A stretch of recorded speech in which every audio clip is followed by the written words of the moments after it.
I was going to talk about three ideas and the stories behind three ideas, and then I got so inspired in the morning session that I added an idea, so there's a bonus, and I rearranged the presentation as I always end up doing, and thankfully I didn't see Eric's, because Eric and I have a lot of overlap in things that we've been interested in the year, so I would have added a whole set of other ideas. It would have just gone on forever, and you'd never get any lunch. One of the ideas, which is central to this book of mine, The Ghost Map, that I just wrote, happened 150 years ago.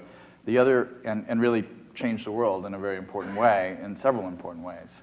The other three ideas were mine, and haven't yet changed the world. But it's, my 15 minutes, so what the hell, I'm going to talk about those too.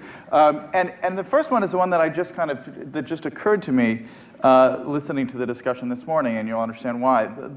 The kind of, in a sense, the first thing that I did with my career in 1995 when I was still in grad school in English literature was I started an online magazine called Feed, which was really the kind of first general interest web magazine. We launched it in May of 1995, the first one to have more or less established writers writing for it.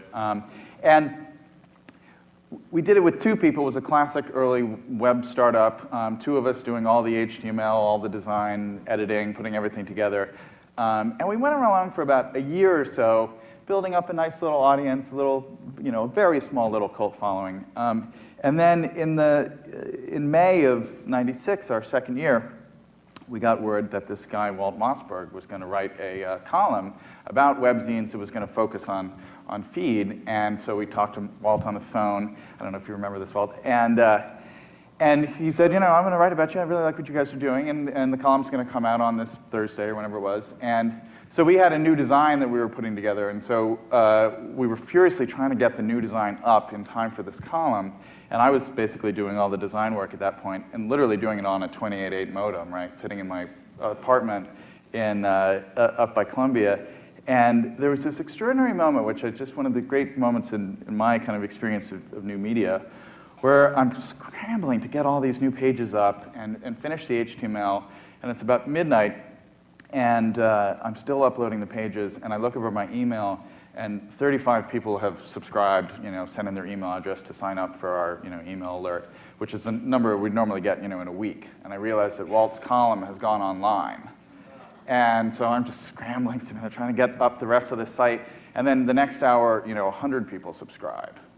And I know this is '96, so there weren't that many people actually reading the column online. And so I had this really surreal moment at about 2:30, 3:30 in the morning, where I thought, here I am, just me and my modem, alone in my apartment, sending these little missives up on the web, and I'm racing against thousands of trucks all over the country who are bringing Walt's words to millions of people who are all going to wake up and read about my little website. And it was that moment where I thought, this is the great kind of emblem of our particular moment, where you have this very democratic, bottom-up, participatory new medium where anybody can be a publisher, anybody can get up there and have their soapbox.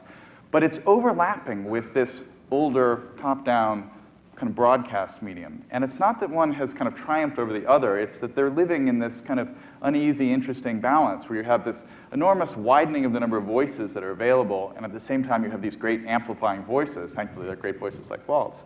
And that moment, I think, stayed in my mind as this, this kind of interesting condition that we were in as consumers and as increasingly participants in this world. It was after that point, really, that I stopped thinking about finishing my dissertation, too. So, Walt, maybe I have you to thank for finally rescuing me from grad school. I don't know. So I wrote a book after that, a book called Interface Culture, and then I was, as I was doing Feed, I was sitting around trying to figure out what to do for my next book. And for about 6 months, I'd been reading about, basically on two different tracks, trying to figure out what I should do. And I was reading about the brain, and I was reading about cities. And I was trying to figure out, should I write a book about brain science and the cutting edge kind of work in brain science that's happening, or should I write a book about how cities work and how cities evolved? And I'd been reading Jane Jacobs and all these things. And then on my 30th birthday, my dad, and actually my best friend, just as a coincidence, gave me this book of 19th century maps. And in it was of urban maps. And in it was this map of Hamburg from about 1850. And I was looking at this map one day, and the more I looked at it, the more I started to think that it actually looked kind of uncannily like the profile view of the human brain. And I thought, maybe it's not two books. Maybe it's not an either or. Maybe it's one book. It's a book about whatever it is that brains and cities have in common with each other. And that was one of those insights to think about Eric's hunches, where I had literally no idea what that would mean. I thought that would be a great book. No idea what kind of book what it would actually entail to write a book about kind of brains and cities and what would unite them. But I followed that hunch for kind of 6 months. And I started reading in different things and thinking about the different connections. And that turned into my second book, Emergence, which was subtitled The Connected Lives of Ants, Brains, Cities, and Software, and talked about a lot of the issues that Eric has been at the forefront of in his research. So there is an example of an idea where the hunch takes an enormously long period of time to evolve. And you see this little flash and you think there's something there, but you can't even explain what's interesting about it or what compels you to it, but you know there's something there. And the mystery of how that happens and why your mind is kind of half prepared for those insights, but not fully prepared, is one of the great problems that I think all of us who try and think about innovation need to think about more.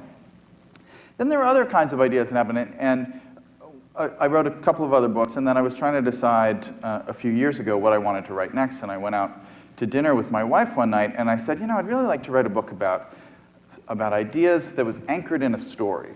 I'd written 4 books, and none of them had a kind of sustained narrative all the way through. And so we were sitting over dinner, and I thought, there must be some story that I know that I can in a sense, wrap an idea book around. And there must be something out there, and we talked a little bit about it. And then the next day, we went out to see a movie, and I think it was Seabiscuit. And in the middle of the movie, I suddenly thought of the story of Jon Snow and the Broad Street outbreak, this terrible cholera epidemic that ravaged London in 1854, that I'd come across both as a kind of public health epidemiology story and as an information design story because of the map that Jon Snow eventually made of the outbreak. And as I'm sitting in the theater, I had this incredibly vivid, clear image of exactly the book that I would write. I had everything from how I would pitch it to the way that I would kind of structure it and trying to tell the story across different scales with the bacterium and the city of London as a character right next to Snow. And all these things in about maybe 3 minutes were immediately clear to me. And I literally got up, left the theater, and called my agent on the phone and said, I've got the idea for the next book. I know what it is. And she said, that sounds fantastic. You should do it. And then I went back into the theater, and my wife leaned over and said, where did you go? And I said, I've got the new idea for the next book. I just called my agent. And she was like, what are you talking about? We're watching Seabiscuit. So Seabiscuit may be a luck generator. I'm not sure.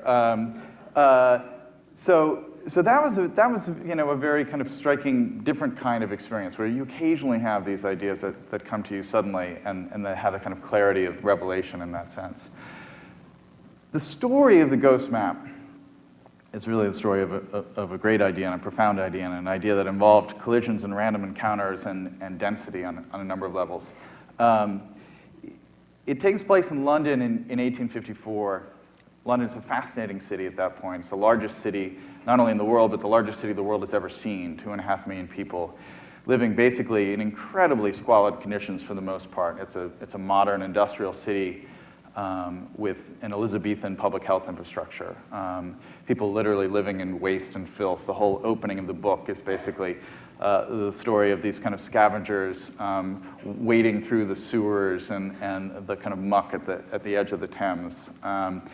And a lot of it is the city as organism, the city unable to kind of manage its own waste removal, all those kind of basic sanitation needs that we take for granted in modern developed cities, hadn't been invented yet in London in 1854. And one of the things that it inevitably led to is tremendous outbreaks of disease, probably most prominently in the 19th century cholera, which is basically caused by accidentally ingesting the waste of other human beings, which has been infected with this bacterium that causes cholera. And so cholera was basically across kind of inputs and outputs of the city at large, of the city population. It was a devastating problem. And in 1854, in the late summer of 1854, here in Soho in London, the densest part of London at that time, at 40 Broad Street, a little girl came down with cholera and ended up infecting a public well that was right across the street that was widely renowned as having the best water in all of Soho. So people from all around the city would come, particularly all around the extended Soho area, would come and drink from this pump.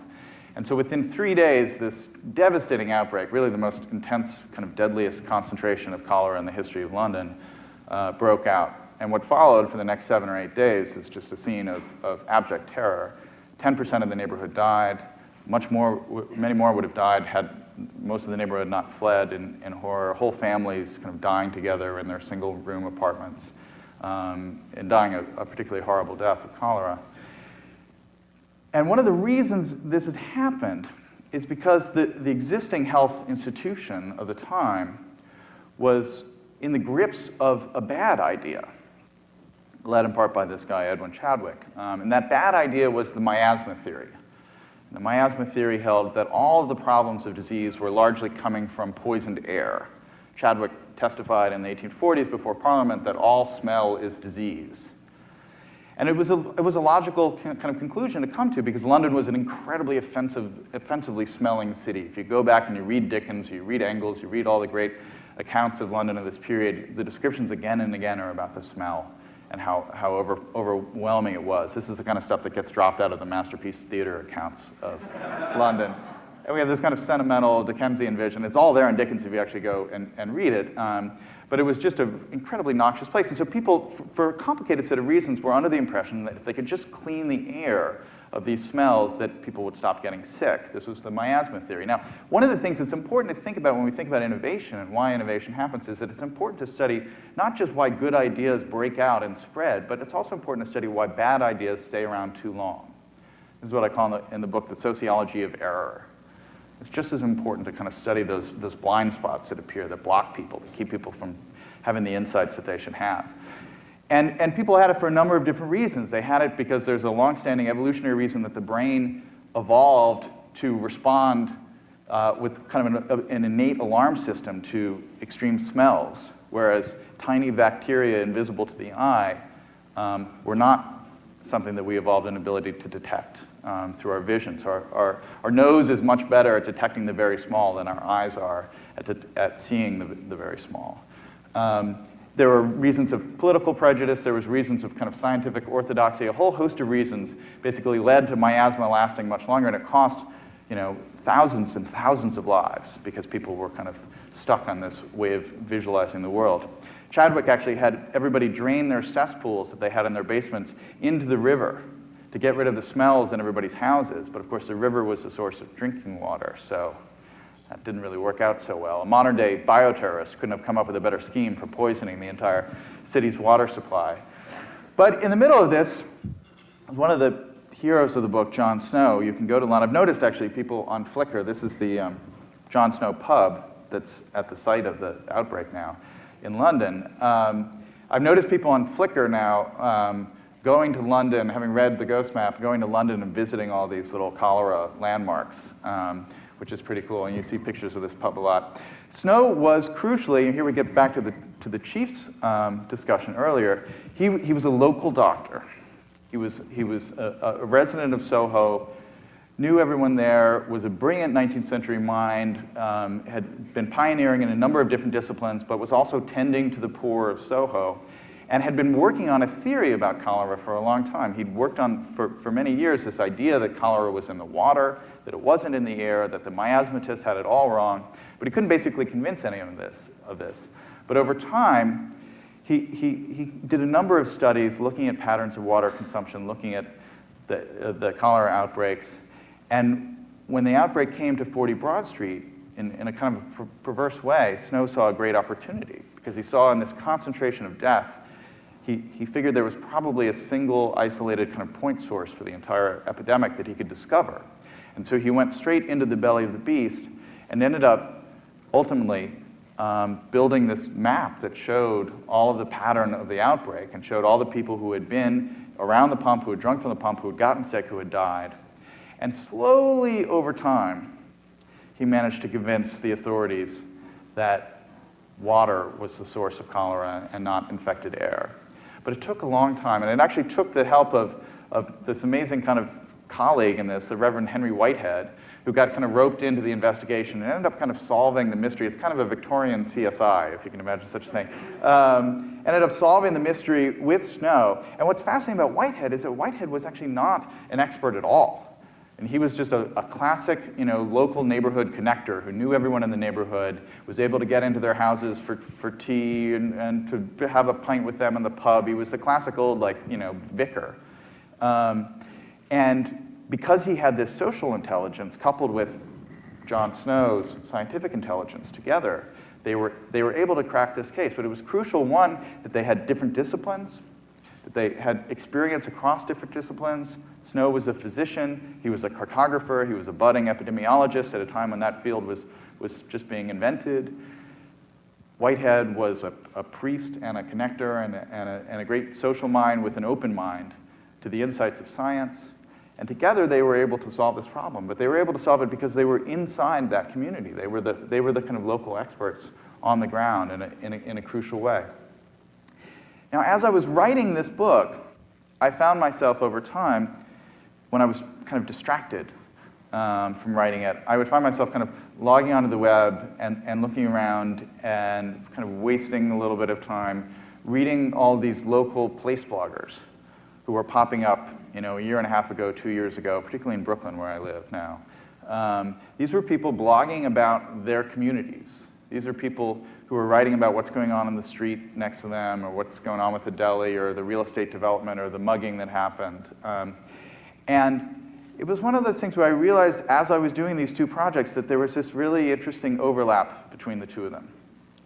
And that in fact, I was writing about the local experts and the crossing of disciplinary lines and the amateurs like Henry Whitehead. And then to escape from that work, I was going and reading these local experts, writing about my own community. And I realized that, in a sense, that when we look at kind of the way that the different kind of scales of our lives, that beyond the immediate zone of our friends and family, the scale that we kind of care the most about is actually the zone of our neighborhoods and our communities, right? That's the place where we have the most expertise, and everything that happens in that zone is really important to us. Everything that happens outside that zone is actually sometimes not that important to us. So I sometimes call this the pothole paradox. Like if you got a pothole on your street that's been there for 2 years and it's been driving you crazy as you run over it, when that pothole gets filled, it's news in your world on some basic level. When the pothole 10 blocks over gets filled, it's the least interesting thing you could possibly imagine. High school sports is like this. Your kids' high school sports is way more important than professional sports to you, but other people's kids' high school sports is the least interesting thing you imagine, right? But here you have this zone of communities, the zone of, the Soho zone in the Ghost map, where there's all this trapped expertise and local knowledge. And you could see these place bloggers starting to kind of amplify their knowledge of the community and share their wisdom, but most of it was still stuck in word-of-mouth chains, right? You talk to your neighbor about what's going on, or the rumor about the principal at the public school, and so on. And so suddenly I thought, maybe there's some combination of kind of mapping and bloggers and communities and some of the new geographic tools that were available thanks to Google and Yahoo and their mapping open APIs. There was something that could happen there that would be interesting. And I made the mistake of kind of speculating about this idea over lunch with a friend of mine who said, that's a great idea. Here, take $100,000 and go start it. Because I had this great writer's lifestyle for 6 years where I didn't have a day job and I could take naps and things like that. It was wonderful. And so what came out of it over a long period of time, over literally kind of a year of this idea kind of simmering, is this site Outside In, which we launched a year ago. And this is actually a new design, I'm proud to say, built on Rails, which is a fabulous platform. And this is the first time I actually showed it. This design is going to go live on Friday. And what Outside In is trying to do is capture all of that local knowledge and organize it in a way so that you can go in and say, all right, I want to see everything that's been said among the kind of locals in my neighborhood about crime, say. But I only want to see it in my neighborhood. I only want to see it within a mile of my house. But I'm actually really interested in poetry readings citywide. Because we built this kind of geographic engine that's kind of natively about geography, you're able to make kind of queries at those different scales at the same time. So you're able to say, all right, show me everything that's happening about schools in my neighborhood, but show me everything that's happening about indie rock shows on a larger scale. And the idea is to kind of amplify the voices of these people who know the best. If you think about all the debates about bloggers that we've had over the last 3 or 4 years, it started with the political debates about bloggers. So often those debates are about, do these people have credentials? The classic Wikipedia debate, right? Are these people truly experts? What happened to the political reporters who went to J school and know these things? What about these people in their pajamas blogging? Well, those are interesting debates, and you can come out on either side of them. But the one thing you have to say, when you get down to this zone, the zone of the community, the zone of the neighborhood, all of those debates fade away. Because if you're trying to figure out if what the problems are with the new science curriculum at this public school where your kids go to school, you're never going to call up the local city education beat reporter at the city paper. You want to talk to the other parents whose kids went through that program last year. You want to talk to the kids themselves, right? At this scale, the expertise is all local, right? The experts, the leaders, all live in those communities. Those are the people we want to go to. But those people haven't had a voice. They've been traditionally ignored by media. City papers do a nice job of covering citywide events, but they really don't cover the real granular news of a neighborhood. When a new deli opens around the corner, that's really interesting, but a city paper is not going to cover it. And so our guess is that if you can organize all these things, if you can go and look for patterns, these are patterns of blog posts about places in Brooklyn, right? So this is the Park Slope Food Co-op, a Brooklyn Park Slope institution. And you can see all the buzz that has been in the blogosphere and beyond about this particular place. Just zoomed in that far on that particular locale is visible there. You can see the network of people talking about that place. So when you move to kind of geography, it opens up a whole range of possibilities that just weren't there before. You're able to kind of really see the full range of conversation that's happening.